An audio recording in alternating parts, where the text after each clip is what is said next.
Good evening. You are listening to a Radulich Broadcasting premiere podcast, The Original Recipe, Extra Crispy, Long Road to Ruin.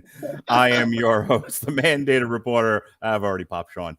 I am your host, the mandated reporter, and frankly, I'm mortified, Mr. Mark Radulich. And joining me tonight, back again to reclaim his throne, Rapid Master himself, ladies and gentlemen, Mr. Freestyle, the Coffee Goblin, whatever else he calls himself on Twitter. he's twitching and scratching, itching and pitching. Ladies and gentlemen, he's Sean Comer. You're not. How do you do, sir? Look at you mining my Twitter bio to try to better refine my gimmick. You know what's funny, and I don't want to start us off on yet another legendary opening 20-minute tangent that has nothing to do with what we're talking about. But as I've gone over the archives for the past year, and we've released so many of our old Long Road to Ruins, and hearing our intro and you doing your like freestyle rap always cracks me up. Oh yeah, what show we used to do. Oh yeah, I was a different person back then, but. Man, yeah, that was a train wreck of an experiment. One day, man, we're gonna have to have you and Jeremy Lambert, like Robert De Niro and Sylvester Stallone, just old mules getting back in the ring to have a rap battle, a freestyle rap battle.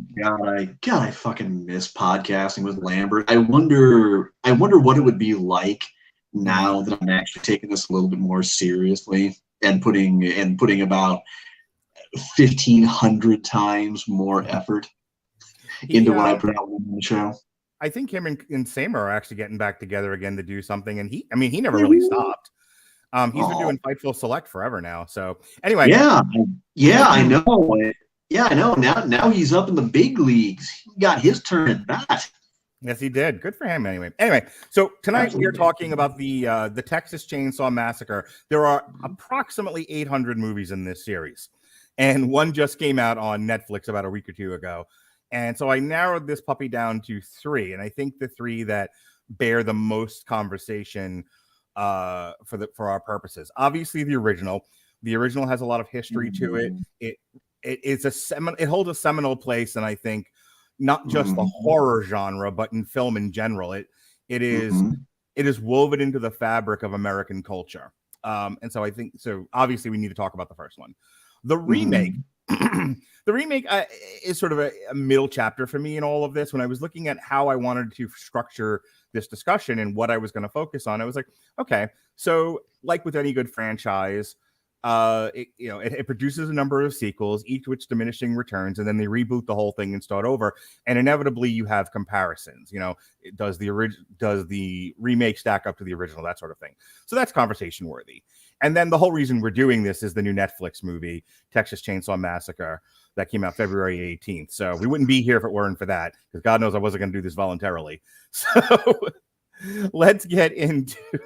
Hey, I'm better than I used to be. I wouldn't have even pitched this originally, but listening back to all those years of podcasts, we're like, well, Mark doesn't like the horror. No, Mark's going to watch every horror. No, this is true. Everybody who's maybe just been listening over the last couple of years, first off, hi, how you doing?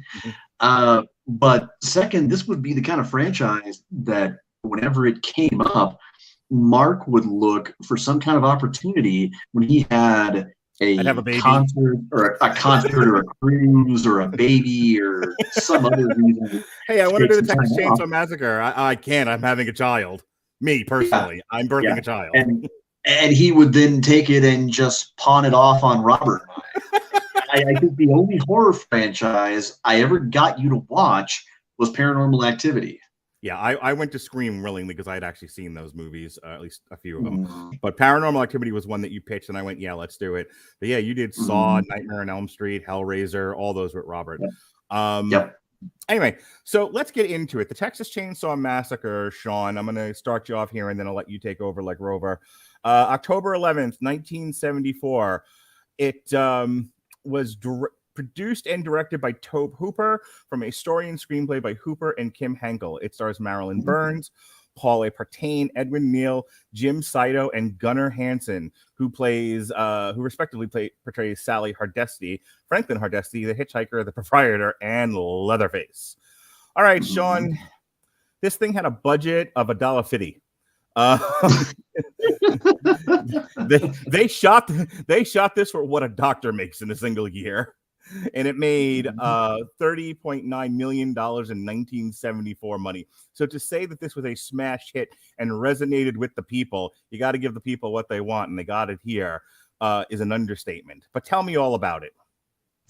Well, I mean, I don't really have that many notes about the production, except for the interesting fact that in that famous final shot when Marilyn Burns is in the tailgate of the truck and she's just blood drenched and cracking up, that could only be called probably about 50% acting, because this was just a physically and mentally draining and unpleasant shoot. They shot this for like I think they shot this on like 16-hour days for like 2. I'll check out principal photography in just 1 second, but I think it was something like a really abridged shooting schedule, like maybe a week or 2. Oh yeah. And that whole, and I want to talk about this when we finally get there after we do the plot summary. But the last 45 minutes of this movie is her screaming, screaming and running and screaming and being tied up and screaming and making out with a dead guy. Yikes! I mean, I can imagine why she was like, maybe I need to do something a little light next time. Well, yes, but the whole reason I brought up that last shot specifically is that what happened was right at the tail end of shooting, after another one of those aforementioned arduous marathon days, Marilyn Burns gets home, cleans herself up, settles in to decompress for a while. They call her and they say, "We didn't get it. We didn't get the final shot. We need you to come back. We need you to come back and do it again." So she would say later that... Hang on, I have questions. Teacher, I have questions. When you say they didn't get it, like it was out of focus, they didn't feel like the shot was... When they looked at dailies, they didn't like what they got? Or was it like, again, the shots are out of focus, there's something wrong with the lighting? Like, what do you mean by they didn't get it? I didn't catch what was meant from the source that I consulted, but just that they called her, and just essentially all you got to know is they called her back and said, "We need you to come back. We got to redo the last shot." Oof. And keep in mind, again, she's already been putting herself through utter hell along with the rest of the cast and crew to get this thing made, and she thinks finally crossed the finish line. She can finally just let herself just go limp. She can decompress for a little bit. Yeah. And then, no, you have to come back. And so she has said that when she is just laughing maniacally at the end in that last shot, it's very genuine, because there's nothing cathartic or joyful about it. She's just losing it because it's done. It's done. It's finally done, and I can rest. The work is done. And she's just sitting in her garden on another planet across the universe. Yeah, but on a whole other note, though, in terms of kind of where the movie sits in history, it kind of sounds cliche to call it a product of its time. It's what we say so often about so many movies, but in this case, the OG Texas Chainsaw Massacre really is. And the important thing to remember is this is not being made, contrary to what a lot of people might assume, by some young, dumb filmmaker who's just looking to make a cheap-ass exploitation flick with a bunch of his friends. No. Tobe Hooper was educated in film at UT Austin. He was a man in his 30s who had lived long enough to definitely accumulate his own worldview. And Texas Chainsaw Massacre is so fascinating, not just because it's pioneering in so many ways, and it definitely is, but because it's a smarter movie than anybody gives it credit for. And meanwhile, I kind of rank it alongside Saw in terms of movies that disturbing, yes. Creepy, absolutely. Scary, certainly. But as gory as a lot of people seem to remember it, not really. No, there's some brutal scenes in this that like got a visceral reaction. I mean, not because the mamby-pamby, I don't like horror stuff, but like I've watched a lot of horror as of late, a lot of stuff in the last few years, and you see a guy get stabbed, you see a guy get stabbed after a while, you just kind of become numb to it. When Leatherface puts one of the kids on the hook for the first time, Melissa could hear me from across the house going, "Oh my God!" And I'm like shaking, and I'm watching it like it is a very visceral, aggressive, graphic shot. And when you think about 1974 special effects, they did a lot with so very little. Well, yeah. And that's the thing. What ends up creeping you out is how much is left to your imagination. Not how much blood actually floods over the celluloid. It is to compare to modern horror. This is what horror used to be. It was, we're going to give you just a little taste and let your imagination scare the piss out of you, as opposed to the Rob Zombie method is we're going to shoot body organs at you from across the room, and you'll just be overwhelmed with gross. Yeah, I mean, for a movie called The Texas Chainsaw Massacre, Franklin is the first actual chainsaw kill. And by that point he's about I believe the third victim of the movie. Good ways into Act 2, I believe early Act 3 is when he finally bites it in this movie called Texas Chainsaw Massacre. But everybody remembers it as being so much more gory. But the reason why I say it's so much smarter is because, and why it's so influential and so innovative, is the fact that, number one, this was an interesting period for horror. Because prior to this, if you go back to the 60s, horror was really fantastical. Yeah, you could almost say that a lot of it had an almost whimsical quality to it. It could get positively dreamlike if you were to use the term. And a lot of the actual horror, the monsters, the menace of them, was always something foreign. So often, the horror, the monster, it originated from someplace far afield from the good old US of A.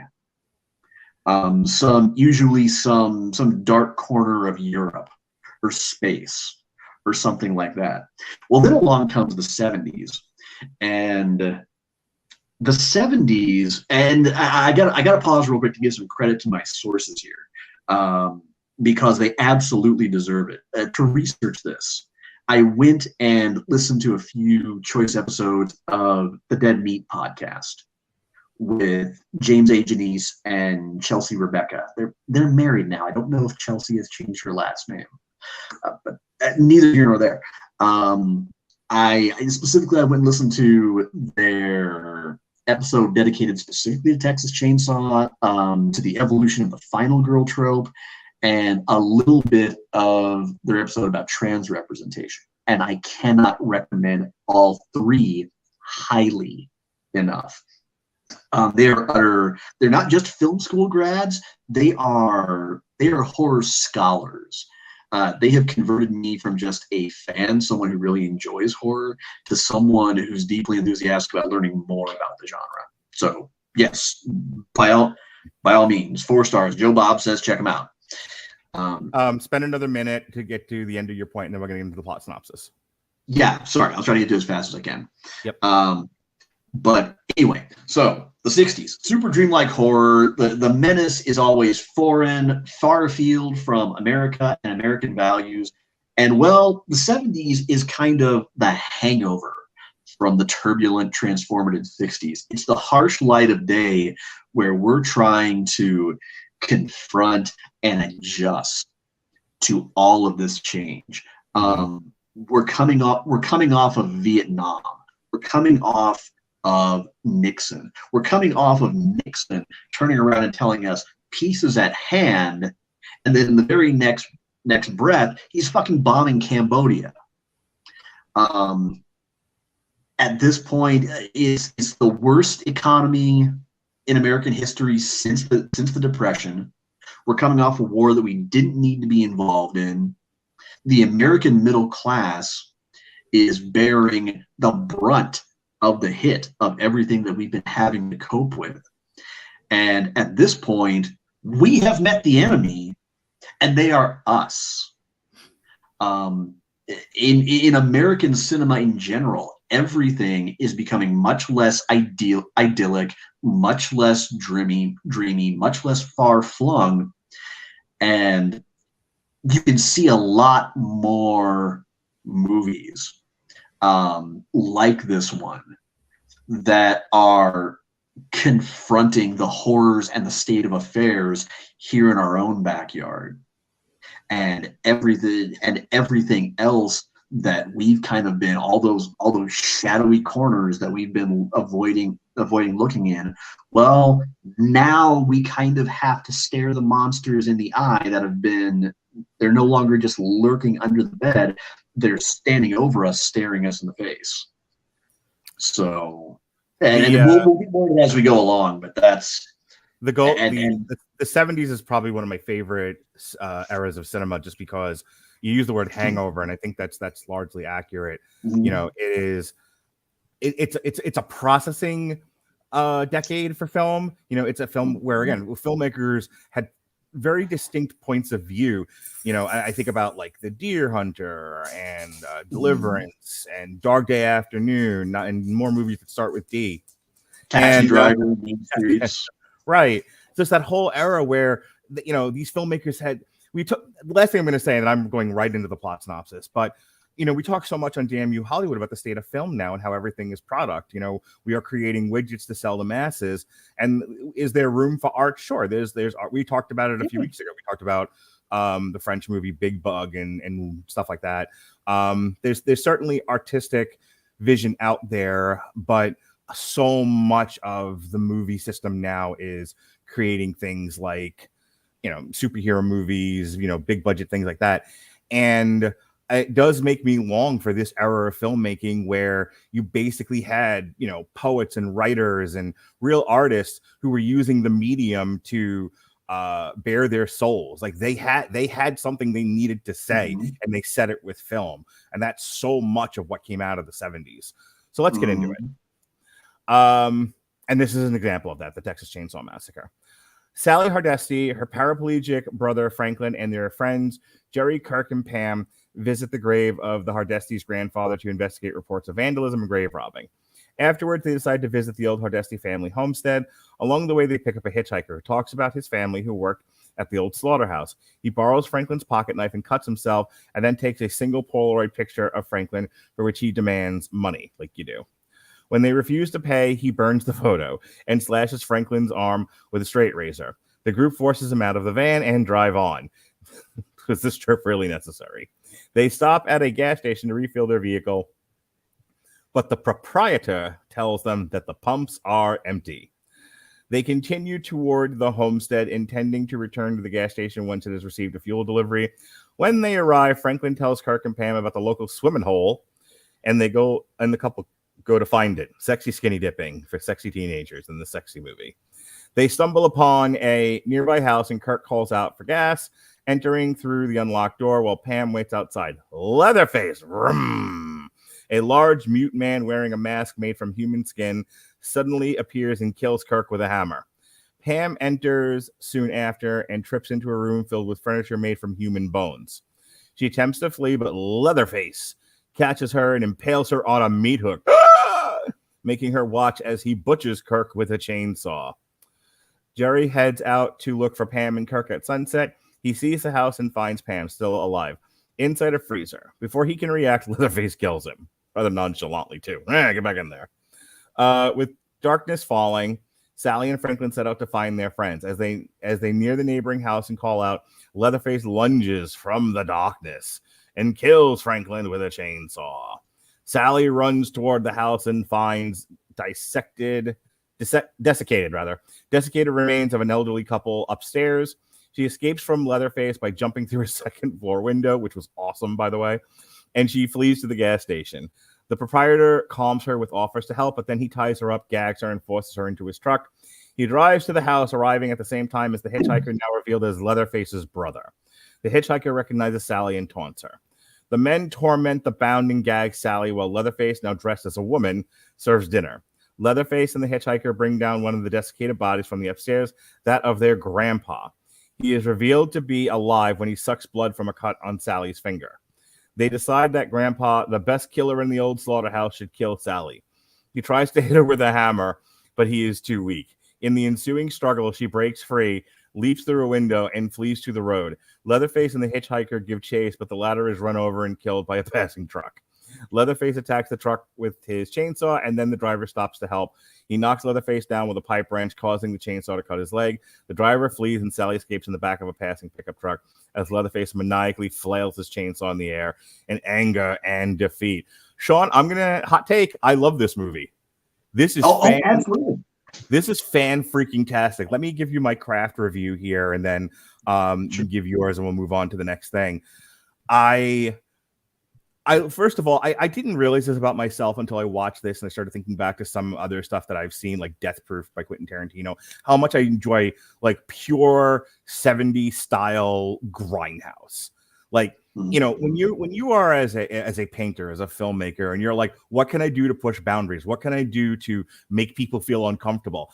I'm into it. I really am. Like, there were certain things about this that I was kind of like, but for the most part, I was hooked. Literally, I don't know. I was hooked because you could absolutely see them going like kind of like with a list of things they wanted to do and just figuring out what the plot of this thing was going to be. And like it very much unfolds like and then this happened, and then this happened, and then this happened. And unlike when we talked about with something previously, where it feels like an improv exercise where people are just adding stuff to the story and nothing really matches.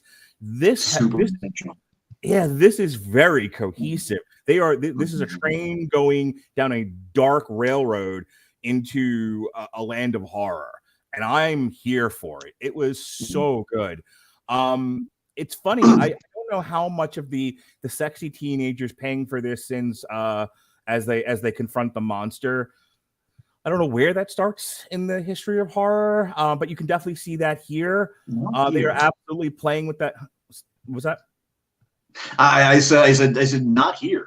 Okay, yeah, I would imagine it had to have been before this, but they are absolutely playing with that trope here, which is actually one of my criticisms of it. I'm not quite sure what some of the, not quite sure what the poor paraplegic guy did to deserve what he got, but we can talk about it. In any case, I just a couple of things I want to mention, and then we can I'll let you have your say. Performance in this felt very gritty and real. I was talking about this with Jason Teasley, that sometimes this era, everyone talks in actor voice. You know, I was thinking about like Pam Grier and Coffee. Her delivery is very actor voice. Some of the other ones, you know, it's very overly stylized and dramatic. And that's not what I got here. This felt like almost documentary style of kids, just dopey kids just chilling in a van. The brother is a little over dramatic, but he has to be. He's part of the monster. The brother, which are you talking about? The skinny brother that the hitchhiker. Like his performance. His performance is not realistic, but it's good. I'm not complaining about it. All I'm saying is like I'm sitting here talking about this feels very gritty and realistic, and then there's him who's like, you know, overacting. But that was what was called for, I think. Couple of things about the brutality in this. It's very in your face. It's very unafraid. You know, I think sometimes now convention is is the language of film, and this was very unconventional. They were doing things that it wasn't even so much about let's produce the biggest scare, let's produce something that's just so totally gross you can't help but be afraid. It all felt very natural. That's the thing about this. When you finally get to the conclusion of the movie and they're around the table, I was reminded a little bit of Willy Wonka's boat ride, where he's like, and the thing it must be glowing. Like there's just like a song, and it's building and crescendo, and then it's like this poor girl and the nearly dead grandpa sucking on her finger. And I'm like, and I remember thinking, and this is the second time I'm screaming in my bedroom, oh my God, what the hell am I watching? Like me, who's seen everything and doesn't get surprised by much. And I'm like, what is this thing? The credit that I give to the Texas Chainsaw Massacre, and whether I think people acknowledge it or not, because how often are people deeply thinking about film now, is I think the reason why it resonates with people and why it resonated with me was I haven't quite seen anything like this before. There are imitators. There are people who I think try to recreate this without knowing why it works. But looking at the authentic piece of art, it produced a lot of reactions in me, which is what I want in film.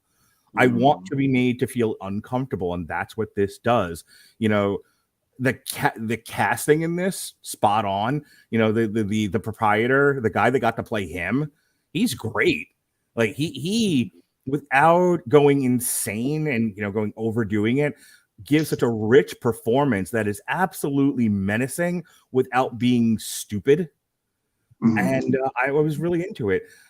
I also, this is the last thing I'll say, and I'll take a breath and let you jump in. I like Leatherface as the monster. Here's what I like about Leatherface. Yes. He's not Jason Voorhees or Michael Myers. He's not. Well, not only that, but he's not an unkillable zombie. When he cuts himself with the chainsaw, he falls, and you can kind of hear him go,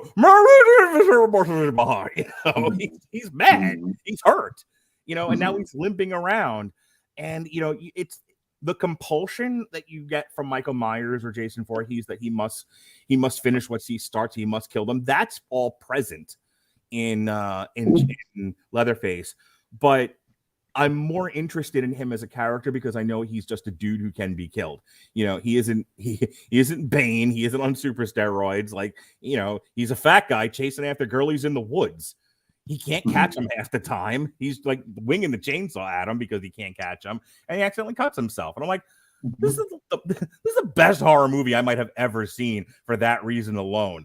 That there's a palpable sense of menace because the monster can in fact be defeated, but it would be difficult because she's a slight girl, not a ninja,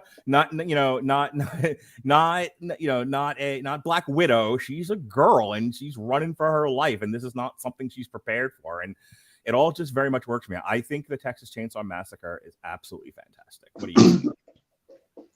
do you? I'm so excited because you touched on so much that I want to go into. And I really mulled for a long time over what it is that really makes this work.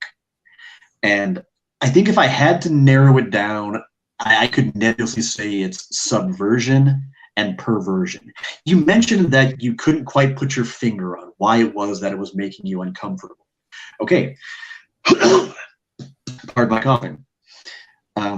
It's because it takes so many familiar things and twists them and perverts them. Tobe Hooper, rest his soul, described it as both a story about meat and as having a lot of fairy tale like qualities. Okay, well, let's start with those two things. It's a story about meat. Okay, well, you got a family that, as Nubbin points out, has always been in meat. But let's look a little closer at who the Sawyers are. And you have that diatribe in the truck about oh no, that gun's no good. You got to use the hammer. You got to do it yourself. Well, okay, we're talking about a family that feels like it's been displaced and left behind in this dirt poor, rural, middle of nowhere Texas county. And I mean, that was, they obviously they weren't all cannibals, but that was a lot of families at that point in the 70s. A lot of families were ravaged both by a combination of this horrendous economy and the advent of a lot of changing industrialization and technologies that made a lot of old ways of making a living. It started to really outmode them and render them obsolete. And if you want a sign of that, culturally, what's one of the things we're most uncomfortable with is cannibalism, because it's one thing to eat meat. That's natural. All you have to do is look at your own teeth to know that Mother Nature, no matter what diet you might have chosen, what lifestyle, no judgment here, by the way, meant for you to be a carnivore. But the one thing that we kind of instill as the cardinal rule, the taboo, is eating our own. Cannibalism is meant to be kind of the absolute last of all possible last resorts for survival. And it's apparent that that's where this family is. They're doing what they have to do to survive. This isn't science gone wrong. This isn't world domination. This isn't an overt full frontal assault on the children of Elm Street in their dreams to gain revenge. This is a family that will just do whatever it has to in order to survive. It's just that these kids happen to have the bad luck to happen upon them.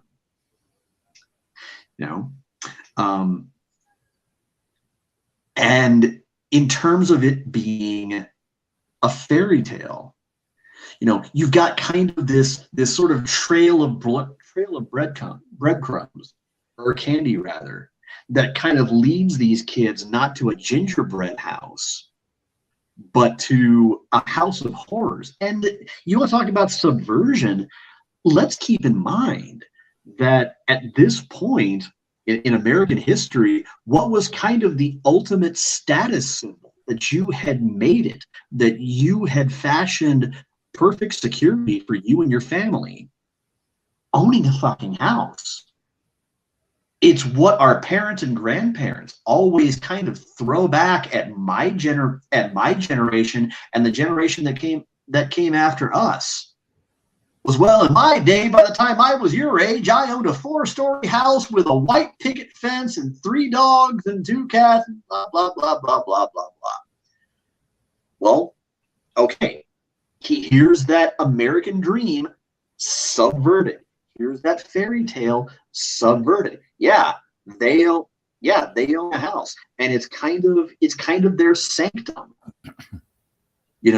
This is the dinner scene is a subversion. It has an almost Rockwellian quality to it, where it's the kind of image where you expect to see Grammy and Pop and Mom and Dad and Betty and Billy and Sparky's over at one end of the table begging for scraps, and there's this big bronze succulent turkey right in the middle, and there's stuffing and candlelight, and everybody's just gathering around to partake. And here you've got this family that's intent on just not wasting anything, because again, this is survival for them. And they're ready to kill and devour Sally. If it means just being able to get by. Drayton Sawyer talks about how he doesn't take no pleasure in killing, but it's got to be done. And that he flat out says he can't do it himself. So it's kind of what he turns to Grandpa and Leatherface to do. And people have kind of likened that to the Mad Tea Party scene from Alice in Wonderland. Again, yeah. Again, it's more subversion of something that's recognizable. It's taking something that feels familiar to you, and when you're watching it, you can't place why, but something feels just a little bit off, and it lends the movie just this nice, simple structure that then you can just kind of set it and forget it. And it's going to be recognizable. It's going to be comfortable. People can follow it. And then you can just kind of layer whatever you need to over the top of that. But along with all this, you've got the theme and kind of the parallels that the only thing separating the Sawyers from these kids is one bad fucking day. And if you want proof of that, just look at the fact that there are some parallels, some obviously intentional ones between Franklin and Leatherface. You know, Leatherface, again, he didn't go out looking for these kids. Nubbins happened upon them, but Leatherface didn't. He was content to just stay in the house. And at one point, after like the second or third person comes in, you see him just kind of collapse and just kind of start having a little breakdown and just kind of almost sobbing to himself. Right. Like just, God, just leave me alone. Let me do my work. Yes. Let me do my important work. Yes, just let me live. And meanwhile, you also see Franklin kind of having like a similar little break when his disability kind of leaves him separated from everybody else, much like, you know, Leatherface is isolated, alienated, ostracized. When he's down on the porch of the old Hardesty family home because of his disability. You even hear him kind of musing in the car after Nubbins slices his own hand, cuts him, says, man, he really cut himself good. Yeah, something really have to be wrong with you to make you do that. Do you think you could do it? Like, he's almost uncertain about it. But like even he's kind of sort of recognizing is, man, how far am I?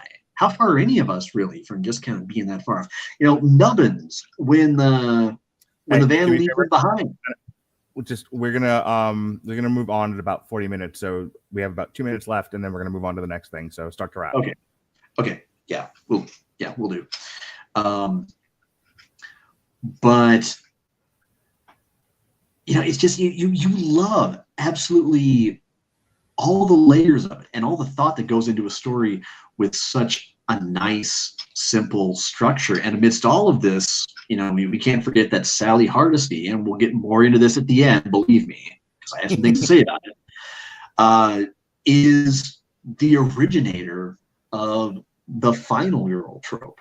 And I would say definitely deserves to rank up there as one of the greatest final girls. So, God, it is such a near perfect horror movie. Can I just real quick, after having watching movies like Black Widow, where Scarlett Johansson falls from the moon onto her head and just dusts herself off, or, you know, she goes flying out of a window, hits everything on the way down, gets up and shakes it off and walks away. It was nice to see a blonde girl jump through a window on the same floor and hurt herself. I mean, how far we've come in film. It was just the simple things in life. If you, a normal human being, yeet yourself through the window, yes, you might break a leg or an ankle or something. These things happen. Not fall on your head 20 times and go, it's just a flesh wound. Yeah. There's not a whole lot of plot armor going on here. So I was just reading, this is one of the most influential horror movies of all time, which I guess I didn't really realize. You know, again, not a student of horror. I'm sort of learning these things late in life, but I can see it now. Whenever we tackle one of these projects for a podcast, I look at them as learning opportunities, learning experiences for myself. And I didn't know what I didn't know about horror until we started going down these things. And I am, you know, and I did this just because of the new movie. I needed a way of framing the new movie that it made sense. You know, do I do it as a Damn You Hollywood? Do I do it as a triple feature? And I'm like, no. This is why we started Long Road to Ruin. I just didn't know this was something we needed to talk about. And I'm really happy we're doing it. You're right. And it's something that I've started doing too. And by all means, you know, I am throwing this out there. Number one, if you want to start kind of learning more about the genre, I will never praise them enough for this. Dead Meat is a great place to start, both the YouTube channel and the podcast. But number two, if you want to start talking about some more franchises or even going back and revisiting some of them, my man, I'm game. We'll talk. If something happens to catch your eye, hey, holla at your boy. Nope. Sean, if there's something I don't do, I always bother you with new ideas. Like, Sean, I'm pitching this, I'm pitching that. So, you know, there's always. All right, why is there such a bad echo now? Can you hear? Mute yourself for a second. Yeah. Hang on. All right, there we go. Much better. All right, so yeah, I'm always pitching Sean ideas. We've got a bunch of triple features coming up actually in the near future for this and that. So, but yeah, I think when an idea comes to me, or there's something out there that's new in the world that I want to go back and look at the old, we're definitely going to do that. And I told you next year when they do the new Exorcist movie, we will be looking at the old Exorcist. You can bank on that. And I have never seen it, so again, it's going to be a learning opportunity for me. That said, mute yourself again. Thank you. This portion of the podcast is brought to you by Grammarly. Grammarly's AI-powered products help people communicate more effectively. Grammarly helps you write mistake-free on Gmail, Facebook, Twitter, LinkedIn, and nearly anywhere else you write on the web. Grammarly corrects hundreds of grammar, punctuation, and spelling mistakes while also catching contextual errors, improving your vocabulary, and suggesting style improvements. To download Grammarly today, go to getgrammarly.com/W2M network. Again, that's getgrammarly.com/W2M network to download Grammarly for free. Moving on to movie number 2 in our sequence, the Texas Chainsaw Massacre 2003. This was directed by Marcus Nispel, best known for several high-profile remakes, not the least of which was this one. It stars Jessica Biel, Jonathan Tucker, Erica Learson, Mike Vogel, Eric Balfour, and R. Lee Ermey. Came out October 17th, 2003. It had a budget of $9.5 million, and it made cha-ching $107.4 million. Hey, these movies may suck, but boy, do they make money. So before I jump into the plot synopsis, Sean, give me 2 to 5 minutes of notes. Okay, again, not a whole lot of notes for this one.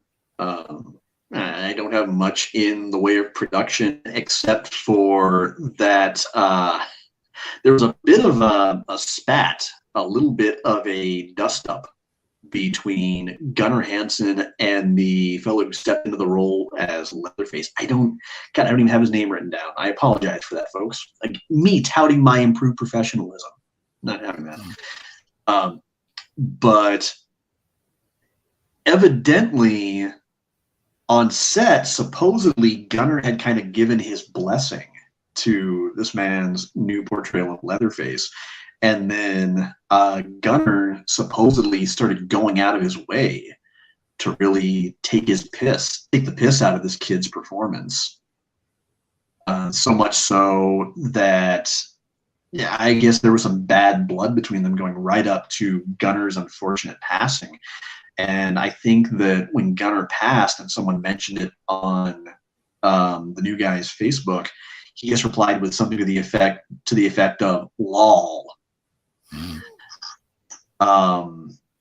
which, yeah, I mean, I get it. Gunnar is definitely my preferred Leatherface, and something that really goes drastically underestimated is just how much the actor behind the monster brings to the role in these kinds of movies, and how, if you really know what to look for, you can spot differences between, say, Kane Hodder and absolutely anybody else who ever portrayed Jason.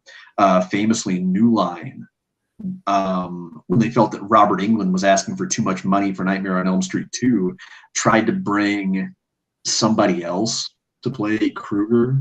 I think it was actually one of Robert's stand-ins, if I recall correctly, something to that effect.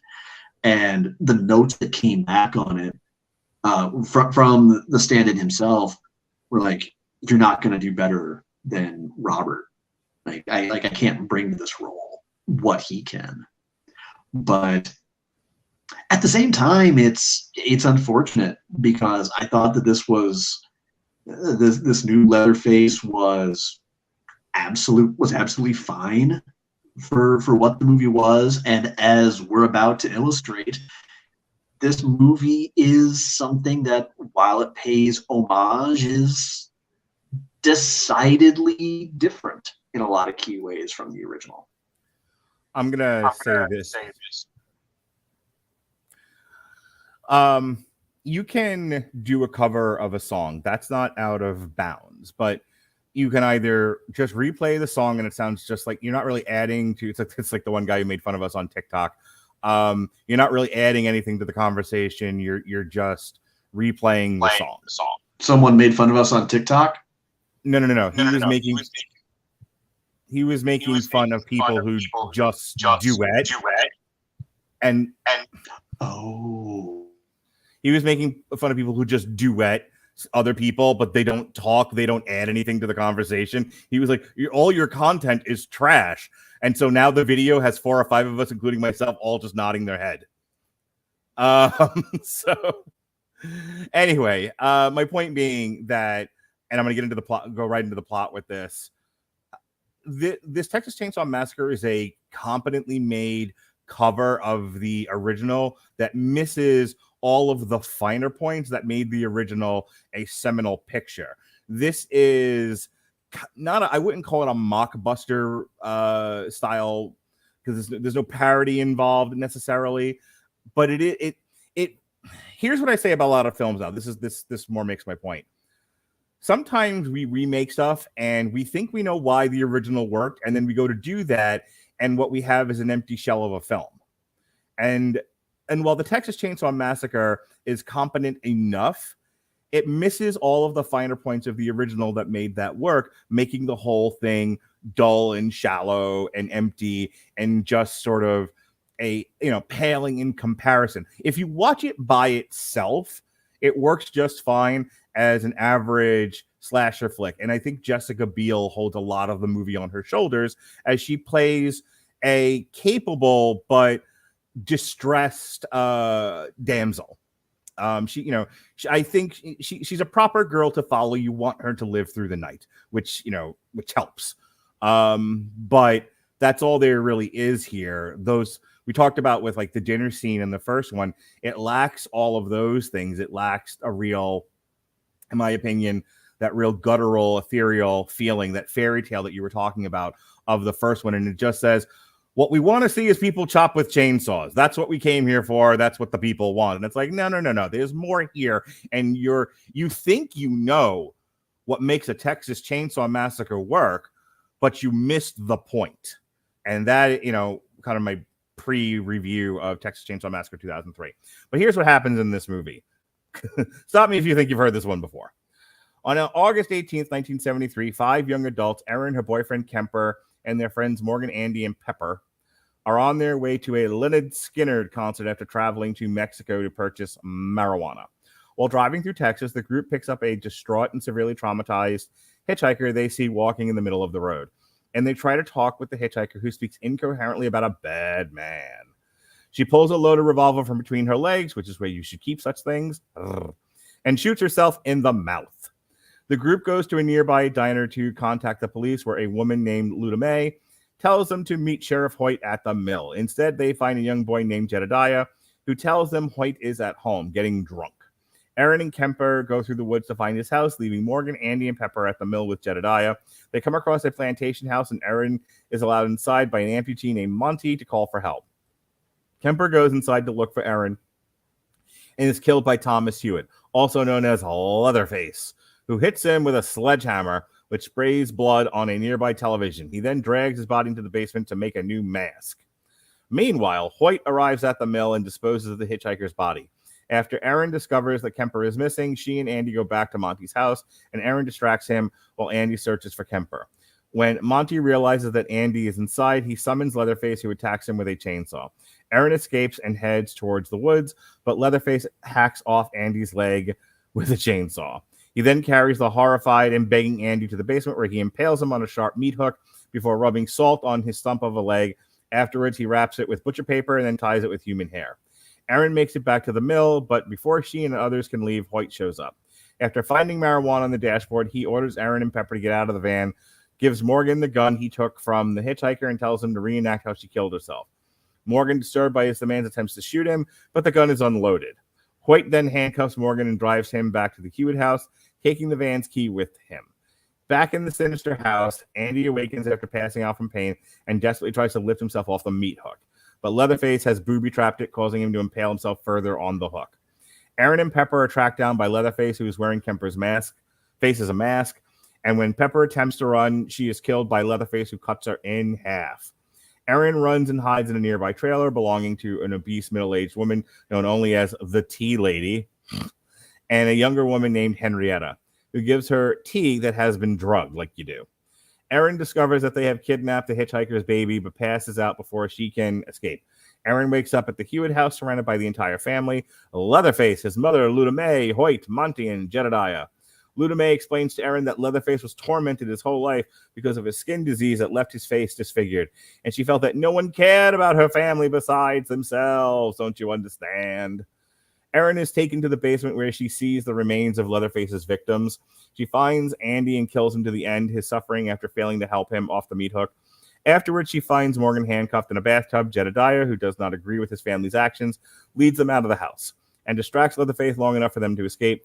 Aaron and Morgan find an abandoned shack in the woods, and they barricade themselves inside.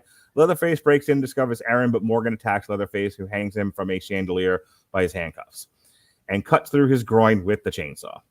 Aaron escapes into the woods with Leatherface in tow. She finds a slaughterhouse and attacks Leatherface with meat cleavers, chopping off his right arm. Aaron runs outside and flags down a trucker, whom she convinces to drive away from the Hewitt house, but he stops to find her at the eatery.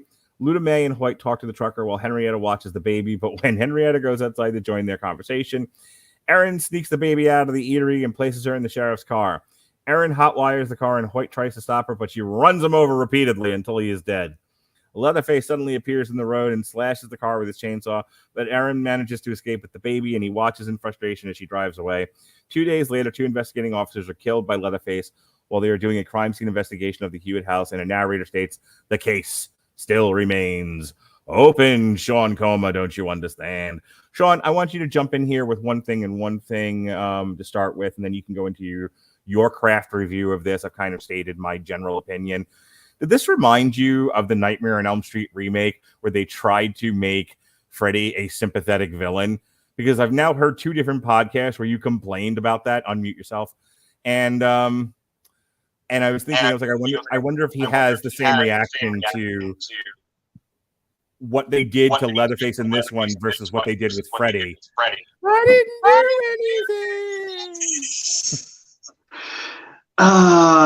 anything. Yeah, thanks for bringing that up.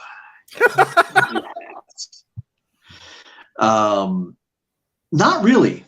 It didn't bother me as much because Leatherface did have a little bit of a sympathetic bent to him in the first movie. And in fact, one of the things that's missing from this movie is the context of the family doing what it has to do to survive because it's been left behind by, the borderline apocalyptic rigors wrought in rural America by that utterly shitty mid-70s economy. The really sad part is we would get that context in the prequel, The Texas Chainsaw Massacre, the beginning, because it opens with Thomas Hewitt and his daddy being fired from the meat packing plant, which we see briefly in this movie. And it would have lent this just a little bit more substance and a little more connective tissue to the first one. Had they just instead managed to work that into this plot, as opposed to needing a whole ass other vastly inferior movie to get that. One of the things that I do like about it, and I'll start with the positives, is the fact that going back to the original, it's one of 2 classic American horror movies inspired by the crimes of Ed Gein, the butcher of Plainview. Very famously, was not a serial killer, was not a mass murderer. He only killed 2 people, but He famously was also a grave robber who would take dead bodies, make various arts and crafts out of them. But one of the legacies of that crime, of those crimes, in addition to, you know, inspiring Psycho and the Texas Chainsaw Massacre, was the American shock that this was still kind of in the halcyon days of the 50s and 60s, when there was this disbelief that the peaceful, perfect American Midwest could harbor such atrocities. And, you know, it was an idyllic time, as long as you were, you know, of a fairly affluent background, white, Christian, heterosexual, middle class, as long as you kind of met all of that.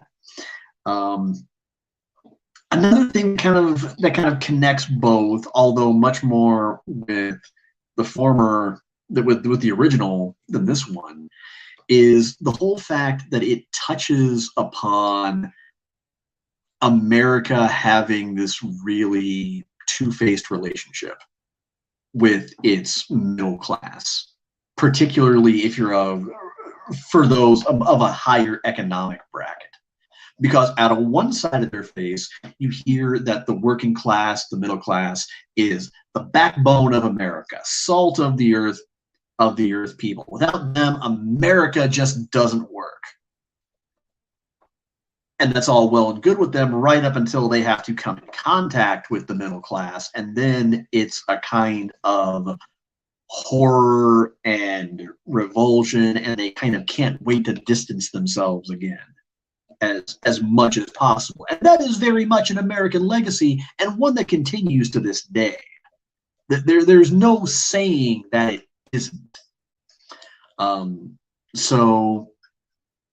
But I definitely felt that much more in that one than in this one, especially since they try to kind of touch on that bitter sense of alienation, but it's more due to express just in terms of Leatherface's skin condition than necessarily it being a sense of, oh, America doesn't need families like the Hewitts until they need them. It's there, but it's not quite as thick, and it's vastly inferior. It is a gorgeously shot movie in all of its brutality. It feels so weird for something so visceral to be called a feast for the eyes. But really, in terms of the way it's shot, it is. It just flat out is. That zoom out shot through the hitchhiker's head wound is one of my favorite moments in any horror movie I've ever seen. And that's saying something, because I've seen some doozies. It's brutal. It's perfectly executed. It's effective. It's jarring. It's everything you could want a moment like that to be. I guess you could say that R. Lee Ermey is kind of our stand-in for Drayton Sawyer in this one, such as it were. As he is, you know, for anyone who's ever seen Full Metal Jacket, he is an incredibly effective, sadistic, unhinged villain, who's just kind of in command of these kids, of course, right up until he isn't. But he's suitably menacing in a way that's an exaggeration of, speaking from experience, how a lot of small town rural law enforcement can be, especially when you kind of get that far afield from civilization and a sense of, well, who's gonna do shit to me. And, you know, spoiler, of course, in Texas Chainsaw Massacre at the beginning, we learned that he's not the sheriff whatsoever. He has killed the sheriff, again, to absolutely no consequence, and just kind of taking the car, taking the uniform. It's like, well, guess I'm the law now. Doot, doot, doot.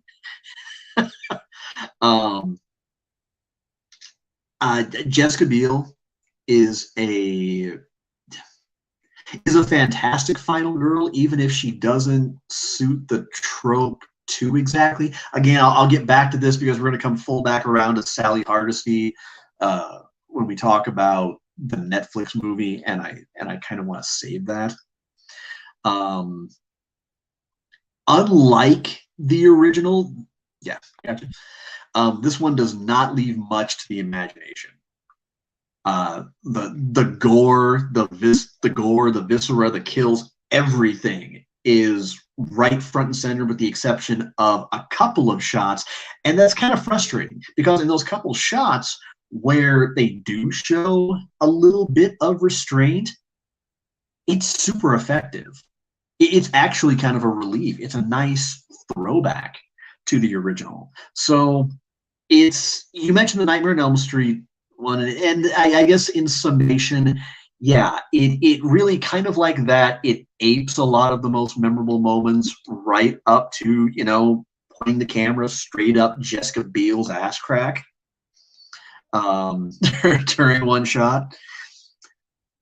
And it tries to do its own thing to varying degrees of effectiveness, and I appreciated how brutal and visually impressive it was, and great sound design and all that. But really, at the end of the day, I missed Tobe Hooper and Kim Henkel's intelligence and intent and thrift and kind of careful planning that really permeated the first one so much. I just want to add one thing to this, and then we'll move on. It's not that I didn't like it. It's fine. And I think if I've never seen the first one, it works as a perfectly acceptable horror slasher movie. I think it lacks the point of view of the first one. I think it's horror for horror's sake. And so it's bereft of the gravitas of the first one. I gushed about the first one a lot for that reason. And then the second one, it was like, this is fine. And there's some interesting imagery in this. I did want to talk about the characters really, really quick, and then I'll stop and we'll move on. I was thinking about this. You want Jessica Biel's not a bad person. You want her to live. I kept being reminded of the Blair Witch Project while I was watching this. There's this movie, if you cut the bickering, is 20 minutes long. It's like they're just arguing and arguing and arguing, and it never ends. And it's like, not and I can't remember the one who almost lives to the end, the douchebag, like he with the frizzy hair, the one who doesn't have a girl in this. He makes the most sense. He's like, why are we picking up rando, hitchhiker? And they're like, because it's the humane thing to do. Meh. Like, we don't need it. I want to go to see Skinner. And I'm like, I'm with you, brother. But you should also take care of your fellow man. And oh no, it's caused the horror. She shoots herself and everything goes downhill. And so he didn't know that he was going to be right, but he was right, which I thought was an interesting take. And then as the movie progresses, everyone's like, we should do the right thing. And he's like, no. Throw the body on the side of the road, wipe the window down, and let's go. And you're like, that's not the right thing, but boy, would that have been the better decision with all things considered. But you don't know that without the benefit of hindsight. And I don't know what the writers were going for here, because on the one hand, it feels like you're supposed to hate him and want him to be chopped to bits with a chainsaw. On the other hand, he's the only one out of all of them making any degree of sense. So I thought it was mildly amusing. The hook for me in this one doesn't work nearly as well as the hook in the first one. They tried. I think they gave it their best shot, but there's putting a slight girl on a hook the first time you see it gave me the willies. Putting a muscular manly man on the hook and him doing, just flashing those oily, sweaty muscles as he tries to pull himself off the hook. I'm like, I get it, but no, it's not the same. No. Lastly, the final when sitting to do a remake, you're like, how are we differentiating ourselves? What are we doing here? Well, we're not going to have a point of view. That's how we'll differentiate ourselves. Okay, cool. What else? Well, we need a really, really good action sequence at the end, because we can't just do what we did with the first one, where the girl just runs for 45 minutes like Forrest Gump, screaming the entire time. We have a tea party and she runs again. That we can't do that. So what are we going to do? The one choice they made, having it end in the meatpacking place in terms of symbolism and themes and whatnot, kind of works for me. And their use of the cow meat, the hanging beef in the plant, it was cute. It's not the world's greatest third act I've ever, final conflict I've ever seen, but it was adorable that they tried.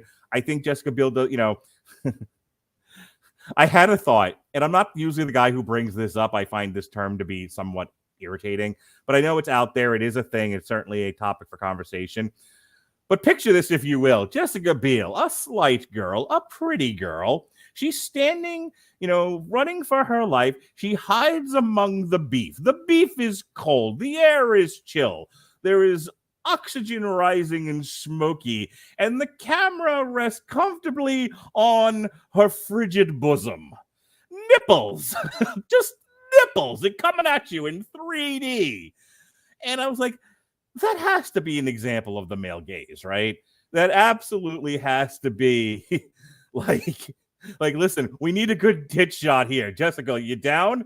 You're paying me. I can't back out now. Do I have to take my top off? Is Leatherface into that sort of thing? Are we doing boobs akimbo? No, Jessica, just keep your top on. Make sure it's still tied the entire time as you're running in peril, by the way. I don't know if you've ever seen a girl who ties their shirt, but it comes undone if you don't keep messing with it. But nope, it was tightly tied around her midriff. It's the most unbelievable thing about this movie. Anyway, I had to mention it because if I'm noticing it, it's like, come on, guys, this isn't. The expectation was in the middle of the Texas Chainsaw Massacre 2003. The men were going to pull off their pants like Lex Luger and start masturbating. Like, let's pick an aesthetic and stay with it, for God's sakes. Anyway, those are my thoughts on. I liked it, but it was meh. Not as good as the first one, as we say with a lot of remakes. And that, folks, is our review of the Texas Chainsaw Massacre 2003, which was brought to you by one of our great sponsors here, Grammarly. Nope. Amazon Music. Sorry. Did that one already. Amazon Music. Yes, sir, Bob. Amazon Music Unlimited is giving away a free 30-day trial of their service. Head over to getamazonmusic.com/W2M Network. Again, that's getamazonmusic.com/W2M Network to get your free trial of the 30-day unlimited service. You can stream all you want, thus the unlimited.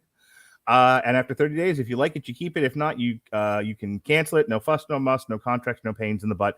Again, getamazonmusic.com/W2M Network. Click it. Helps us out, helps you out. Who doesn't love free music? All right. And finally, Chris Bailey. We come to it, Sean. The Texas, no, not even. They cut the. They didn't have the budget for the. Texas Chainsaw Massacre 2022. The Face of Madness returns. Sean Coma, don't you understand? So fuck this movie. What were your expectations? I had no idea what to expect. I purposely avoided reviews and trailers and any articles that previewed it because I was just so intrigued to see what Netflix might be able to produce here. And I don't even know that I necessarily blame Netflix for it.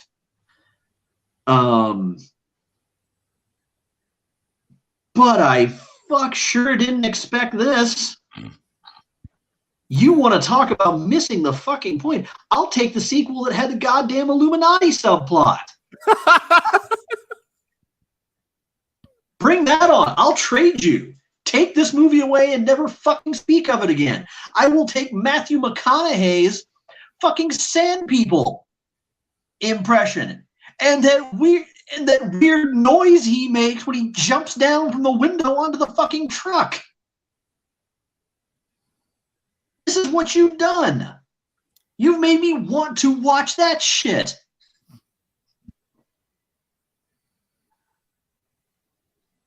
Okay. Let's talk a little production here, and then we'll get into the plot. I think the faster we get through this, the both of us, the better for the both of us.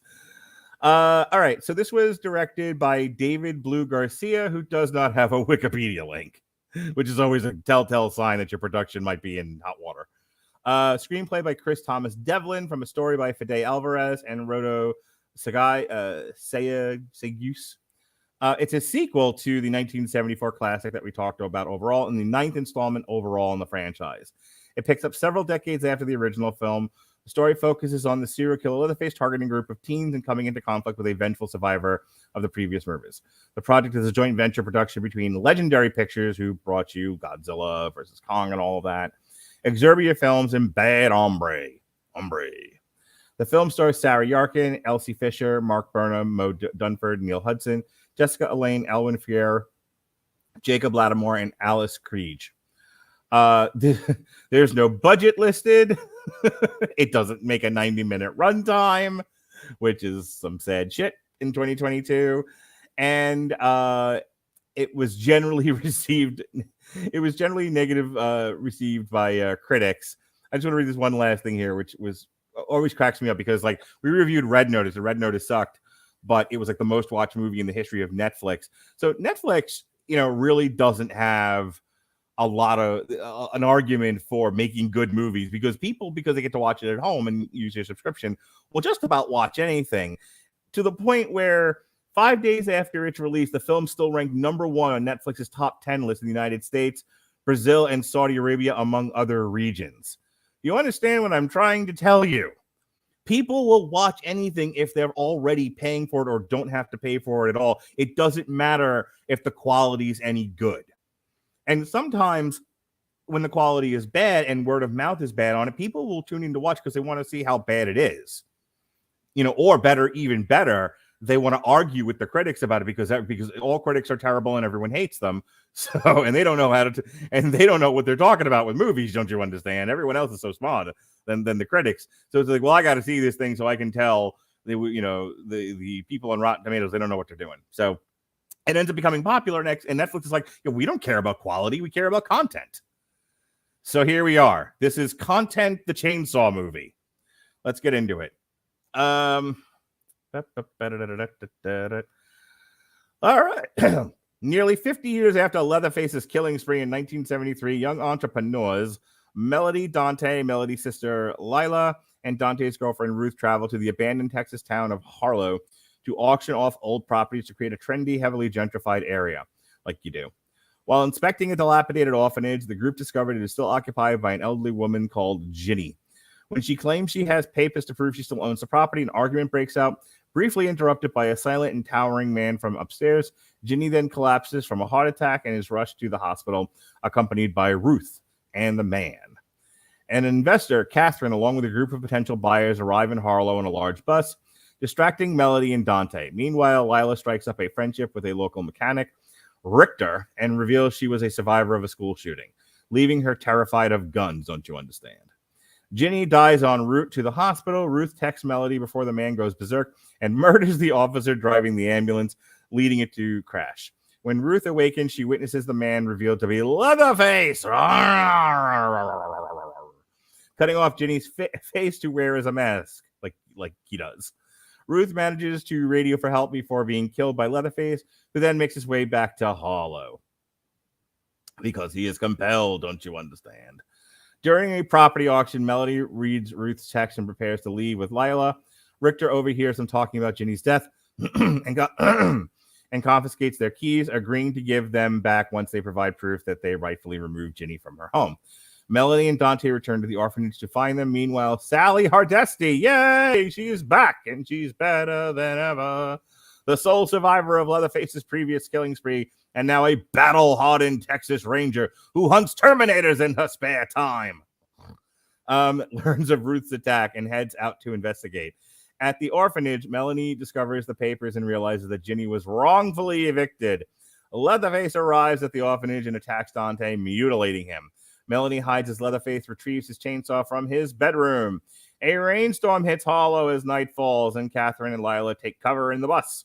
With the buyers, Dante manages to stumble out of the orphanage where he is discovered by Richter before bleeding to death. Richter enters the orphanage and is attacked and killed by Leatherface.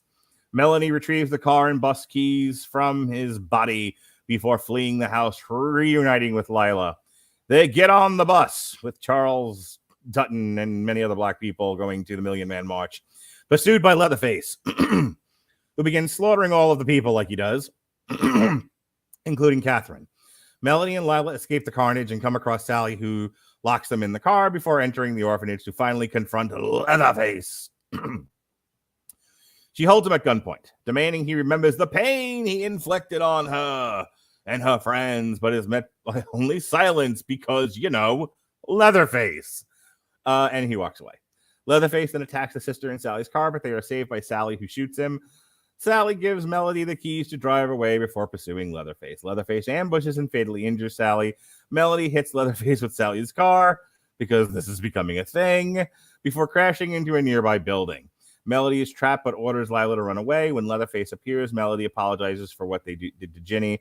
As he moves in to attack, Lila attempts to shoot him, but her gun is empty, because duh. Sally shoots him instead, and he flees. Before dying, she encourages Lila not to run, as she will be forever haunted by him. Lila then takes Sally's shotgun and pursues Leatherface into an abandoned building, where she is ambushed and attacked. Melanie arrives and takes Leatherface's chainsaw before using it to uppercut him, knocking him into a pool of water where he sinks to the bottom. They escape, and Lila finds Sally's hat and puts it on her before starting the morning drive. However, Leatherface emerges like a horror monster proper, still alive, and drags Melody out of the car before decapitating her with his chainsaw. A horrified Lila watches as the self-driving car takes her out of Harlow. Leatherface dances in the street with his chainsaw in Melody's head. And a post-credit scene shows Leatherface making his way to the house where his original massacre took place. Jesus Christ, Sean. Jesus Christ. With all due legitimate respect to Linkara, I say this. This movie sucks. It's one thing to not understand why the predecessor in your series worked. This movie doesn't even understand why Halloween 2018 worked, because it tries to ape the same final girl survives and comes back for one last epic battle plot line. Jamie Lee Curtis was battle-hardened, but she was also afraid, broken, shaken, but still knew what had to be done. You took Sally Hardesty, the original final girl, and converted her into an absolute dipshit who has Leatherface at one point, at gunpoint, dead to rights, and stands there and monologues at him. You took one of the original horror semblances of grit and survival and had her stupidity ensure that she was going to get raped with a chainsaw and flung onto a pile of garbage to die. Fuck you on behalf of Texas Chainsaw Massacre fans and anyone who respects the legacy of Marilyn Burns. But let's not stop there, shall we? How about the fact that in lieu of an actual thoughtful cultural commentary, you instead simply resorted to Own the Libs, the movie. You decided to make everybody a fucking caricature, something that the first movie didn't do once. The first movie might have portrayed a class of cultures, yes, but at no point was it ever demeaning or insulting. Something you could probably chalk up to the fact that Tobe Hooper was at least a proud native Texan. Everything in this movie is a cliche, right down to the bus full of millennial real estate mavens to be pointing cameras at Leatherface, a man with a chainsaw, and thinking that anyone in their right mind would just declare, "We're getting you canceled, bro. First off, suck my cock. We don't talk that way." That's the way a Republican thinks that people my age with my political leanings talk. It's past the point of even being laughable by now. eat a dick and make a fucking meal out of it.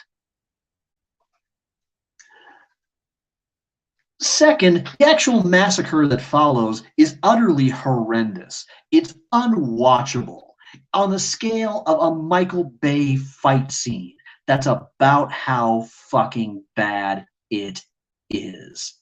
The characters in the first movie were at least relatable. They at least felt natural. Nobody in this movie feels natural. It's unclear who at any point we're supposed to relate to or attach ourselves to, because even the main characters, again, you've reduced to asinine caricatures. One of whom they actually had the gall to reduce being the survivor of a school shooting, something that is tragically all too common in our country, to a throwaway piece of background. What? So you could try to make some kind of good guy with a gun point?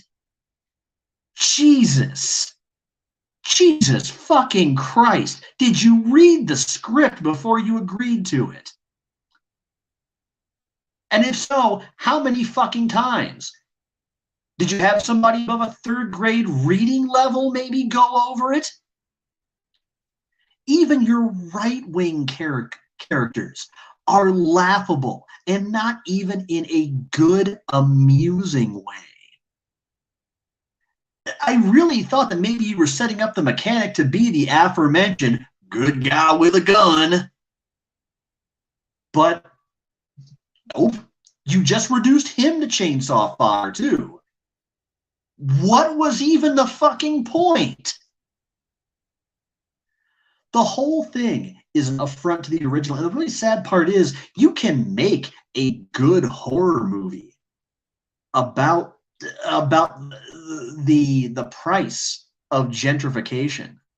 I mean, granted, it's a horror comedy, but I would rather go watch Vampires versus the Bronx again.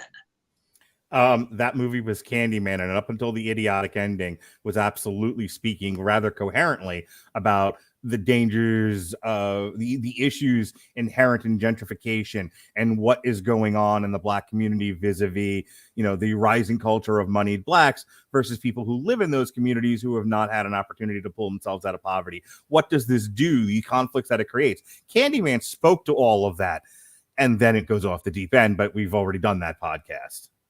Oh, that's actually a great point. I hadn't even thought of that. Thank you. And in fact, both of the movies, just to bear the title Candyman, again, we're just going to disregard the two sequels because ew.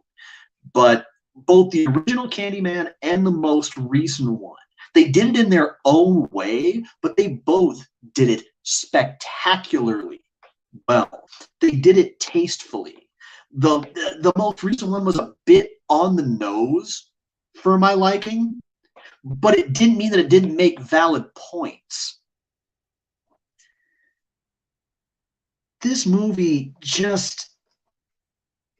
it's an example of everything that the sequels and the remakes have just gotten wrong, just one movie after another, because the sequels really did reduce it down to, we're going to do with a chainsaw, which was never what the first movie was meant to be.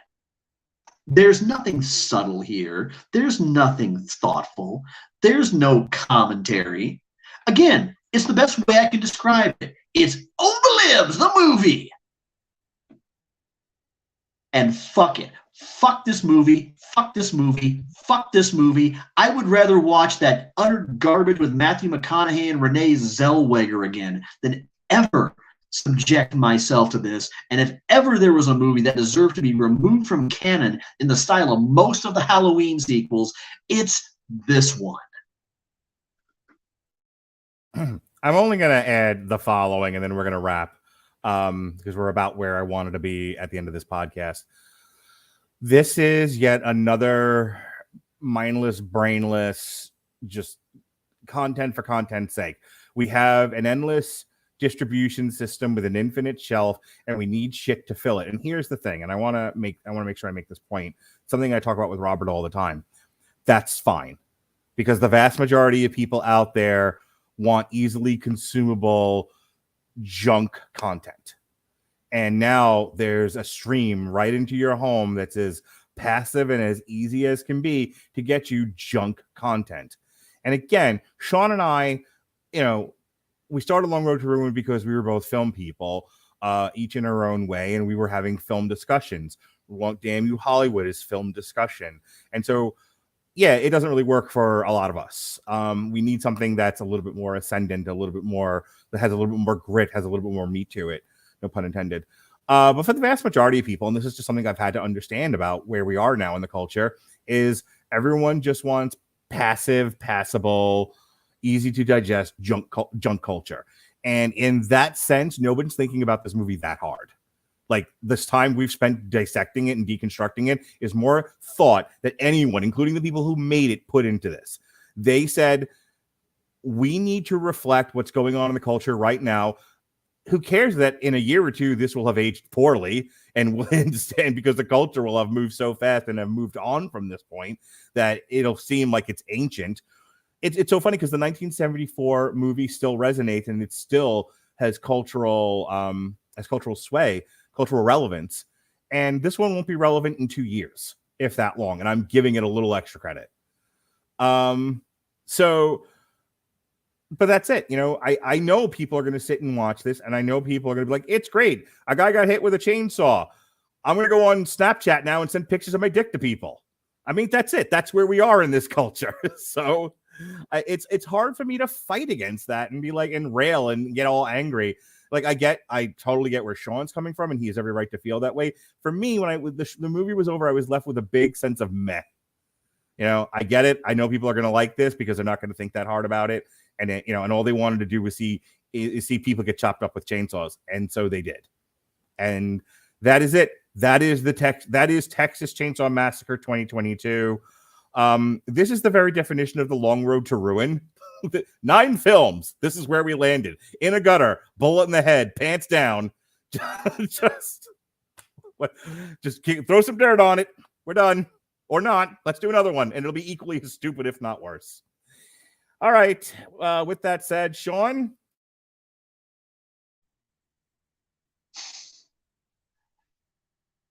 You finally found a movie to bring angry Sean back.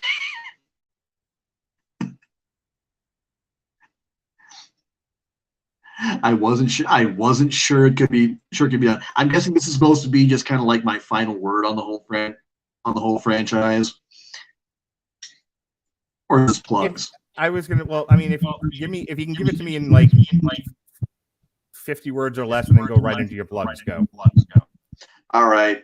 The first one is an utter classic. Every horror fan worth their salt should watch it at least once. We didn't cover it, but Texas Chainsaw Massacre 2 is legitimately outstanding. It does actually carry on with the story of the Sawyer family, and it kind of bookends Carol J. Clover's definition of the final girl and its evolution. Absolutely everything else except for the remake we talked about tonight, I cannot urge you enough to skip it, and especially forget that the 2022 Massacre, and that's an app name, ever even fucking happened.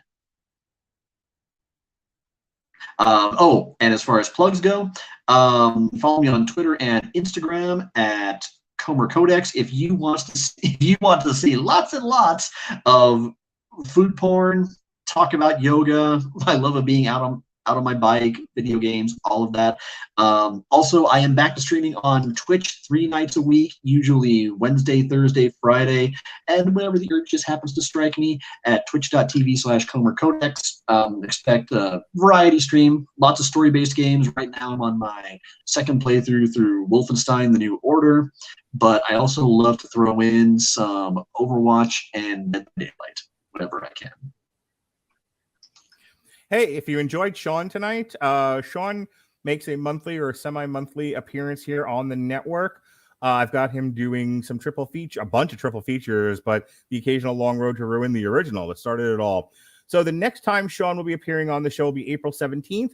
We're going to be looking at some comic or comic adjacent properties. Valerian and the City of a Thousand Planets, based on a French comic. John Carter, the Disney bomb that was based on the series of sci-fi novels. And Barbarella, back to French comics again. On May 15th, it's all about porn, my favorite thing. We're going to be looking at the new slasher movie X, which is they're shooting a porn, murders happen. Fantastic. And then Red Rocket, about a porn star who returns home to his rural town. And then the classic Boogie Nights. I'm finally going to sit down and watch this thing, and we're going to talk about it. In theory, if these movies all come out when they're supposed to, and we're able to look at them in a timely fashion, he'll be doing a Damn You Hollywood with me. We're going to be looking at Master and MIOK to kick off Pride Month in June. And speaking of Pride Month, we've got 2 different triple features, 6 movies looking at the good, the bad, and the ugly of Pride-oriented features. First, the bad. June 6th, we've got Stonewall, Basic Instinct, and The Naked Lunch. And then on June 26th, we've got Benedetta, Brokeback Mountain, and My Own Private Idaho, a classic in queer film. And then July 31st, we've got it's currently out in theaters and wide release, but we're going to wait for it to be on PVOD and review it here as a triple feature anchor. Studio 666 starring the Foo Fighters, Tenacious D and the Pick of Destiny, and Detroit Rock City. So that'll take us all the way into August. Besides that, what we got going on this week? We've got tomorrow. Chris Bailey, if you've ever wanted to hear me gush about a movie, it's going to be tomorrow, because The Batman.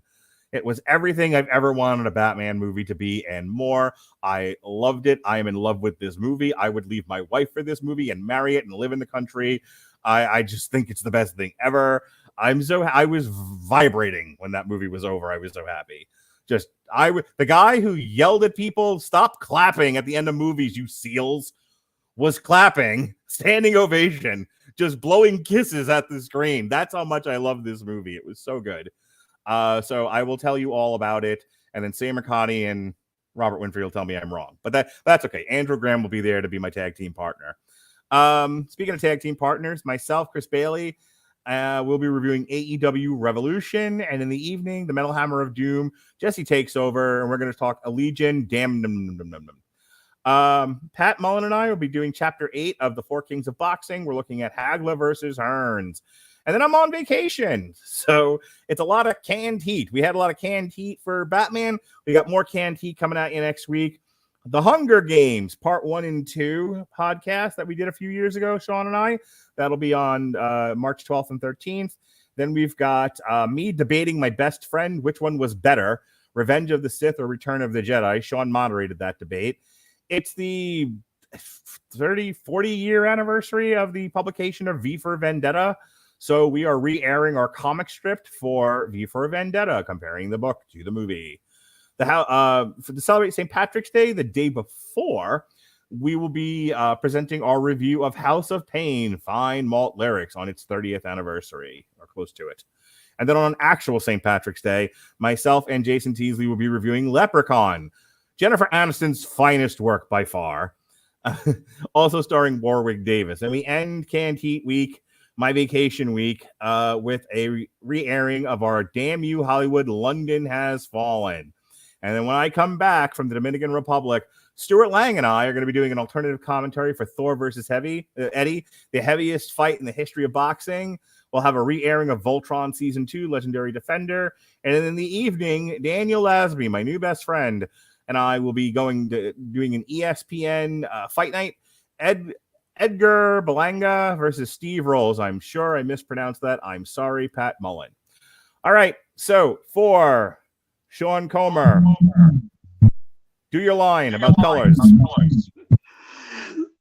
Thanks so much for listening, everybody. Never dull your colors for someone else's canvas. Damn right. Ladies and gentlemen, for me, I'm Mark Radulich. Be well, be safe, and behave.